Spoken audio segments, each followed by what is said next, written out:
This is the Thoughts from a Page podcast, which is now a member of the Evergreen Podcasts Network. My name is Cindy Burnett, and each episode I interview authors about their latest works. For more book recommendations, check out my earlier episodes at my website, thoughtsfromapage.com, and follow me on Facebook and Instagram at Thoughts from a Page. Today, I am interviewing Philip Denary about the Appalachian Trail. Philip teaches courses on the built environment at the University of Michigan. He worked in public radio journalism and state government before earning a PhD in urban and regional planning at Michigan. I hope you enjoy our conversation. And now for a quick break. For the last year, I have been focusing more on my health and eating habits. In connection with that, I have started drinking AG1 in the morning.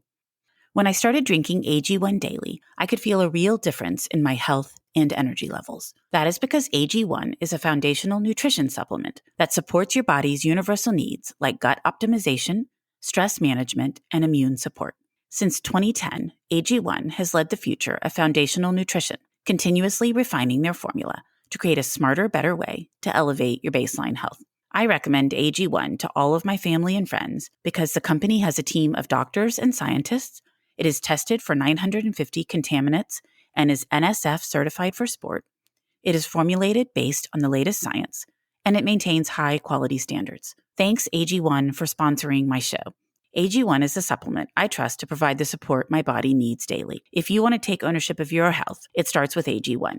Try AG1 and get a free 1-year supply of vitamin D3K2 and 5 free AG1 travel packs with your first purchase. Go to drinkag1.com/thoughtsfromapage. That's drinkag1.com/thoughtsfromapage. Check it out. And now back to my show. Welcome, Philip. How are you today? I am well, thanks. Thanks for having me. Oh, I'm so glad to have you. And I'm really excited to talk about the Appalachian Trail. It was just such a fascinating read for me. Great. That's good to hear. Well, why don't we start out with you just telling us a little bit about it? I've read it, but for those that haven't read it yet, it's always nice to have a kind of summary of what the book's about. Sure. The book is, in a nutshell, a history of the Appalachian Trail, but it's told from the perspective of one individual per chapter. So what I'm trying to do is tell folks the story of this trail from the perspective of the people who built it and why and how they got involved in it the way that they did. So each chapter is a biography of a different individual, and we sort of get the arc of their life's story and how it intersected with the trail's story. And then over the course of the 9 chapters, then we move from the mid-1800s, before there was even any mention of an Appalachian Trail, up until the end of the 20th century. How did you decide on that format? As I was reading, I was kind of curious. I mean, it's an interesting way to do it, and I liked the way it was organized, but I was just curious how you came to that. The book is formatted that way for 2 reasons. The first is that I wanted to convey the story of this place as a people-built place. It's a natural wonder, and we go to trails to get closer to nature and wilderness and whatnot. We don't often think of them as places that had to be protected, built, managed, planned, all of those things.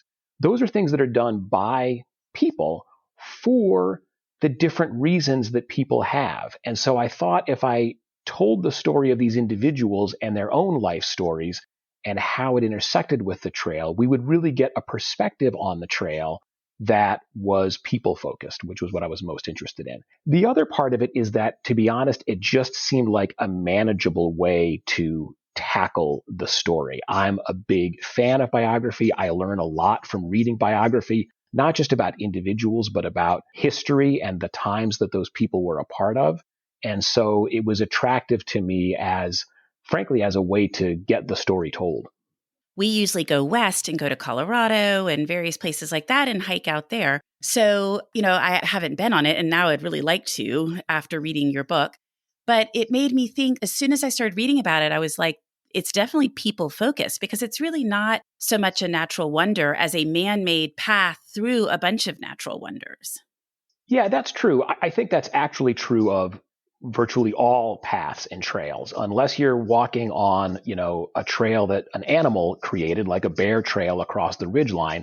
they are always human-built creations. We just don't like to think of them that way ordinarily because the reason that we're there is for the access to nature that they give us. But it is especially true of the AT that it was built where it was, and the reasoning behind it was because it was so close to the major cities of the eastern seaboard. And the inventor of the idea, Benton Mackay, his overall goal was to give people a different perspective on their urban industrial lives by giving them a way to get up into the mountains and away from that life. And so the fact that it was so close to cities and population and the eastern megalopolis was an intentional feature of it.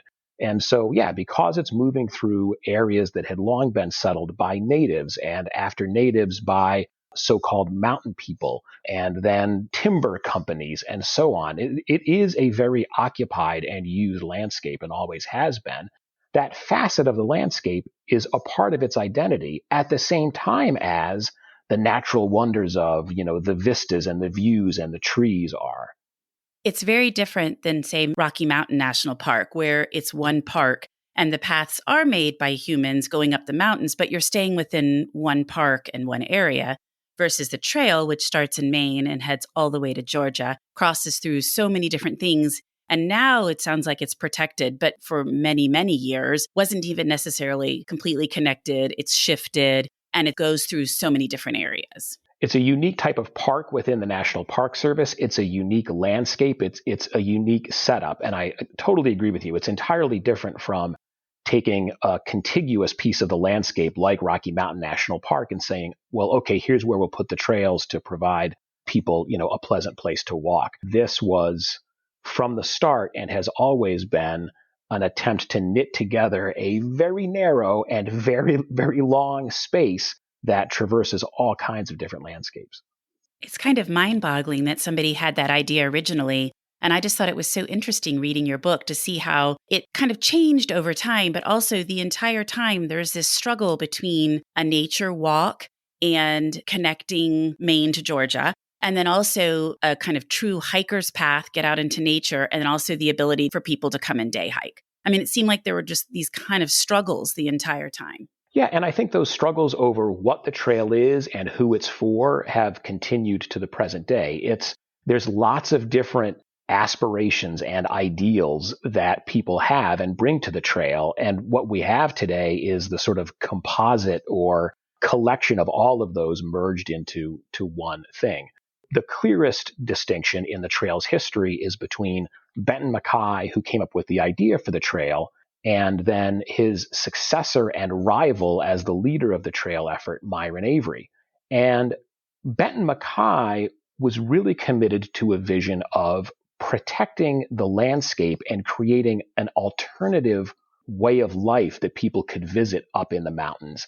And the trail was only there as a way to connect these different settlements. It was meant to be sort of the backbone or the skeleton for a much larger protected environment. He cared about the communities and the opportunities up there on the ridgetops.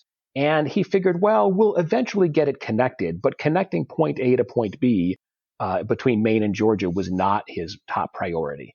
Myron Avery comes along and says, well, the heck with all that. Avery called it fireside philosophy. I want to build a connected trail that runs for 2,000 miles. We're going to drop all the other hoo-ha, and we're going to get volunteers out there, and we're going to cut down trees, and we are going to blaze this path. And that's what, in fact, happened. We go to Rocky Mountain every summer and have for like 15 years. And so sometimes we go in June and sometimes we go in August, and it really depends. But when we go in June, so many of the trails aren't cleared. And I just kept thinking, oh my gosh, first of all, trying to clear that amount of land, but also to maintain it. I mean, that's an incredibly long amount of land to maintain, and bathrooms and trash cans and just all of that. I mean, even though you don't want to think about trash cans on nature trails, they do have to be there at some point. Yeah, and all of that work is done and almost exclusively has been done by volunteers for the entirety of the AT's history. So the article that proposed the AT was published in 1921, and the first version of the trail was completed in 1937. There was some work done on the early trail by the Civilian Conservation Corps Depression era agency that put workers out there to clear trail. But by and large, the AT is a volunteer-driven, volunteer-organized effort. And yeah, trails don't just keep themselves clear. There are blowdowns that have to be cut out. There are sometimes materials that have to be put down to keep erosion under control. There are stair steps that have to be built. It takes a ton of work. And that's all done by local clubs, organized and staffed by volunteers. It's a pretty impressive effort. It's very impressive. And the other thing you touch on a little bit is as it became more popular, it, draws in more people. And I know we've seen that again in Rocky Mountain. Attendance in national parks has become much more prevalent in the last 5 to 7 years. Numbers have boomed. And you end up with all of these people who don't understand the rules and regulations in the park, and they don't want to stay on the trail, and they don't care about the tundra or grass or whatever it is needing to be protected by the trails. So you just think there's all of that too, the damage associated with those people that you're having to now repair. Yeah, it's the classic challenge of any protected park environment. You're protecting it in order that people can experience it, but too many people experiencing it and or not following the rules and regulations means degradation of the thing that you're trying to protect. And that's the tension that animates big national parks, small local parks, trails like the AT. And there's no one simple answer to how to do that. But it's definitely the case that people looking for unique experiences, especially for their social media feeds, are getting out to the outdoors to a degree that they didn't before. And what used to be, a really cool spot that only a handful of people knew about because they were very active in the scene, well, now those cool spots show up on Instagram and everybody knows them and everybody wants to get their own picture at that spot. And it's become a real management challenge. Well, and you talk a little bit about the booming in the hike through too, that wasn't really originally a thing where somebody would start in Georgia and head to Maine or start in Maine and head to Georgia. But then after several different things happened, then that becomes more prevalent. And then more people are wanting to do this idea of a hike through. And then now with social media, record it for everyone else to see. Yeah. And through hiking numbers have gone up over the past several years. It's a fascinating thing, this idea of separating from society and getting on this path that goes and goes and goes.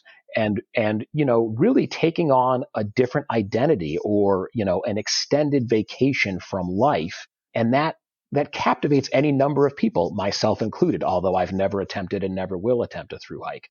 So that aspect of the AT really calls a lot of attention to itself, which is great, but it sometimes distorts the reality of the trail because so many people, when they hear about it, they instantly think of the thru hike.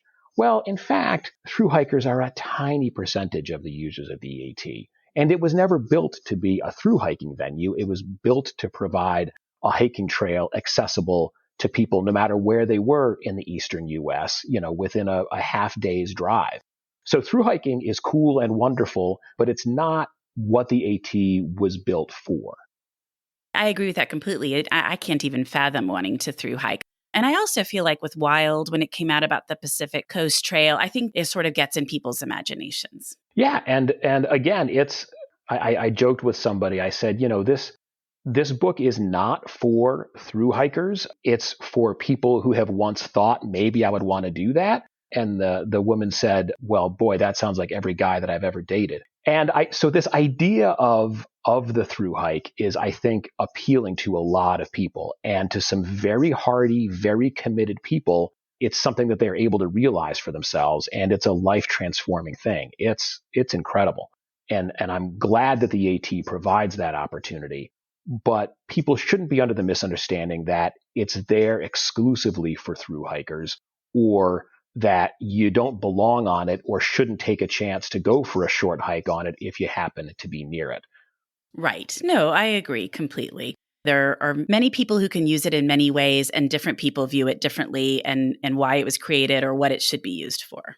Yeah, and that to me is ultimately what the book is about, that it's this one place, it's this narrow trail that in most places is just a pretty ordinary path through the woods, but yet so many different people from so many different walks of life are attracted to it for different reasons over time. And in the end, what I hope the book is about is how we craft nature for ourselves, the different priorities we bring to it, the different ideals we bring to it. That's ultimately what I'm after in the book, is how all of us thinking and acting on our own preferences and aspirations creates these places for ourselves. And that's that intersection of humans building in response to their needs and then the natural world as it otherwise is. That combination I find really interesting. The two things that really surprised me were that one, that the trail hasn't remained static, that it has actually moved a fair amount, and you talk about at different times why. And then the other is that it isn't all in the woods. I had no idea that it runs alongside highways and things. I mean, it makes perfect sense that it would for the length that it is, but it was just something I wasn't familiar with at all. Yeah, the only thing that has been constantly maintained from the start is that it runs from Maine to Georgia.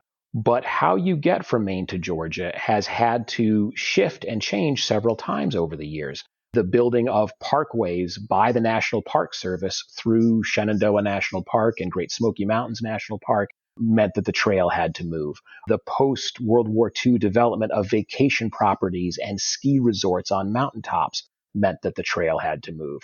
So this army of volunteers is all the time saying, well, okay, the trail, can't be here. It's got to be over there. And so it has to shift and change. It's still the AT, but the physical location of it shifts. I should say that it doesn't shift that much anymore, because since the 1970s, the federal government has built a corridor to permanently protect the trail. So there might still be some reroutings in particular locations, within the already protected areas, but it's now pretty much set on the map, the overall corridor that the AT runs through.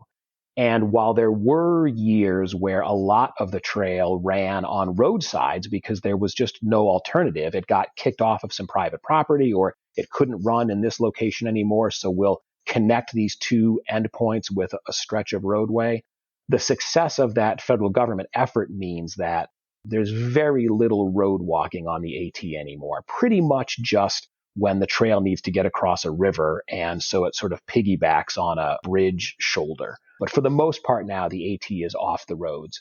I should say the other time that the AT is on the roads is when it's running down the main street of Hanover, New Hampshire, or some other small town. And that's, so you can be just, walking down the street in one of these small towns, and lo and behold, hey, I'm on the Appalachian Trail.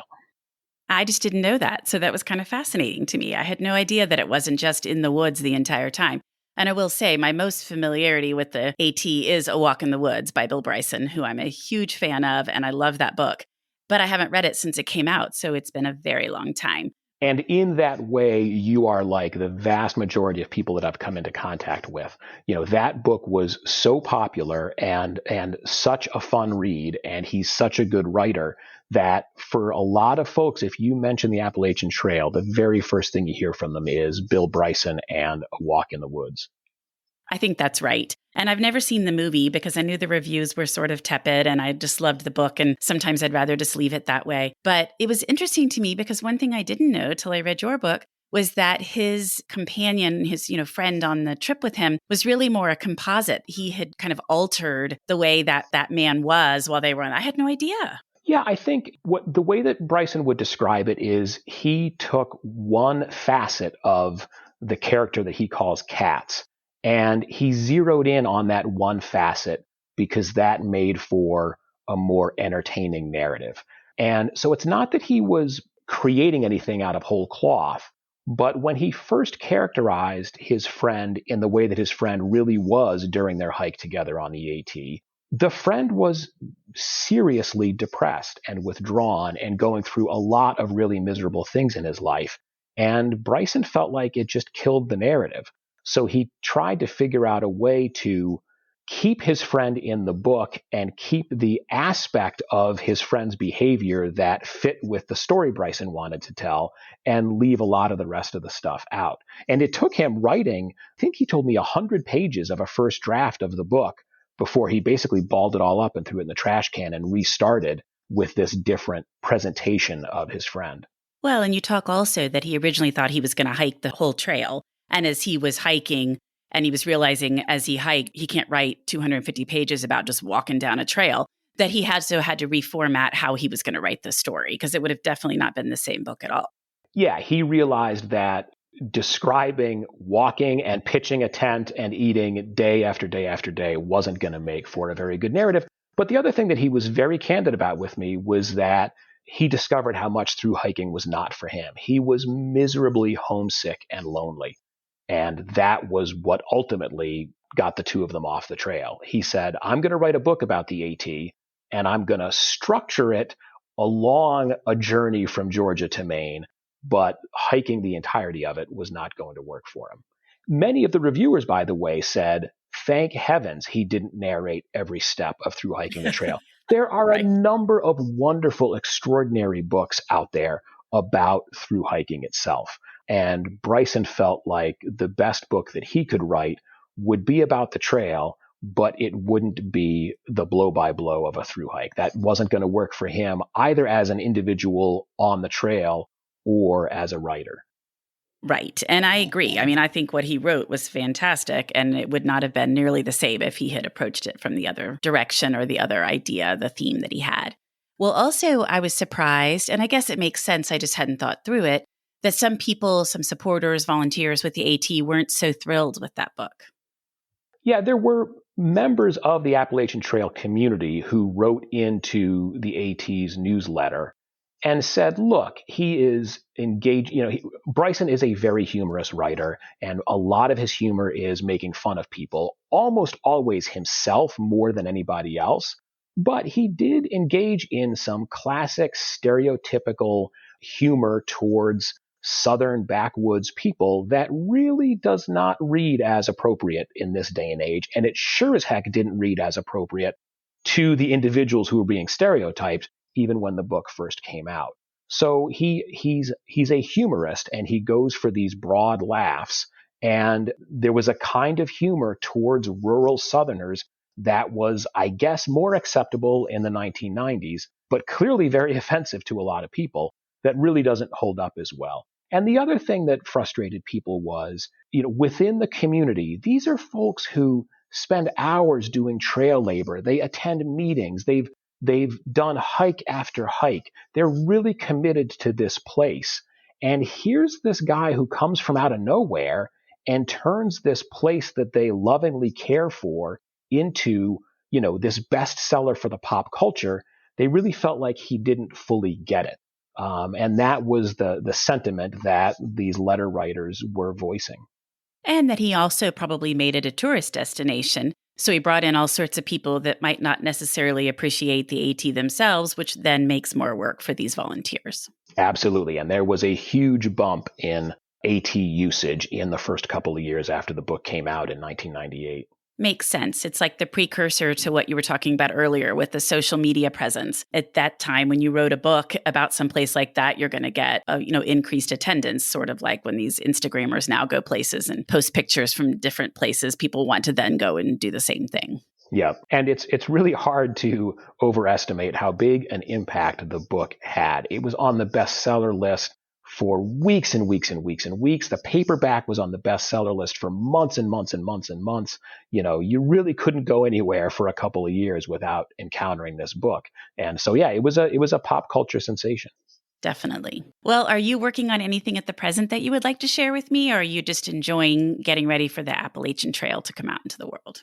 This is my first book, so I'm learning about the book publication process as this comes out. I'm beginning to poke around a topic for another book, but I'm only at the very earliest stages of it. Well, that makes sense. And I think nonfiction's a little bit different than fiction in that stage anyway. Most fiction writers are usually kind of one or two books ahead. But I think with nonfiction, it takes a lot to kind of get the idea, do all of the research, get everything checked. And also, it's your first book, and we're still at the tail end, or in the midst of, I'm not sure where we are, in the pandemic, and trying to figure all of that out too has got to be a little tricky. Yeah, I actually feel incredibly fortunate that there's writers that I love that had books land in the first couple of weeks of the pandemic, and they just disappeared. So this book coming out when it is, I'm thrilled about, and I've got I'm eager to see how it goes. But again, because it's my first book, I'm enjoying the experience just to see how this whole process works.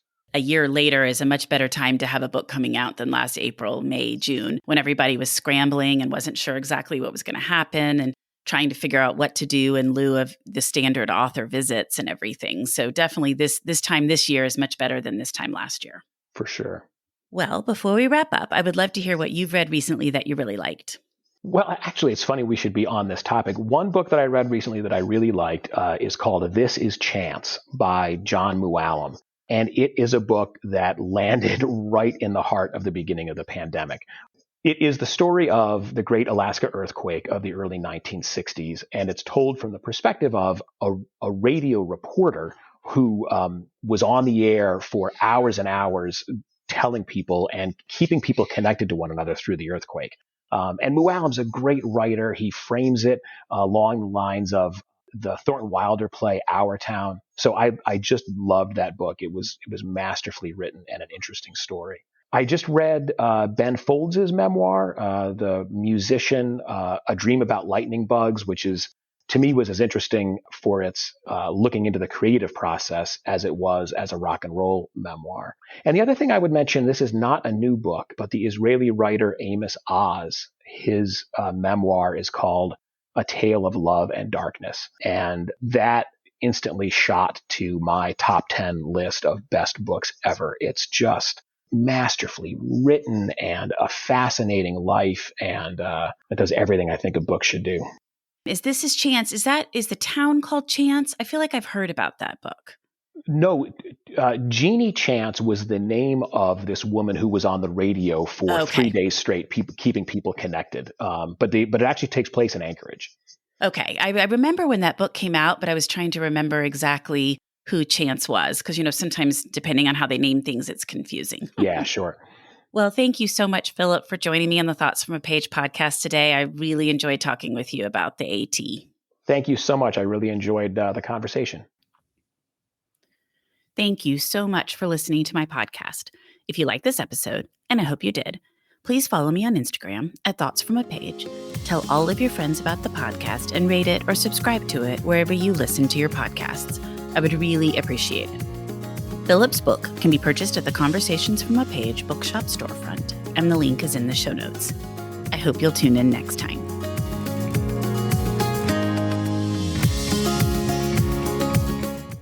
Women's Running Stories, where we explore the intersection between running and life. Because every woman who is committed to a running journey has a story to tell, and this is where you'll find those stories. I am host and producer Cherie Louise Turner. I'm a 53-year-old runner, and together with original music by musician and runner Cormac O'Regan, we bring these inspirational stories to life. Please join us to fuel your adventures.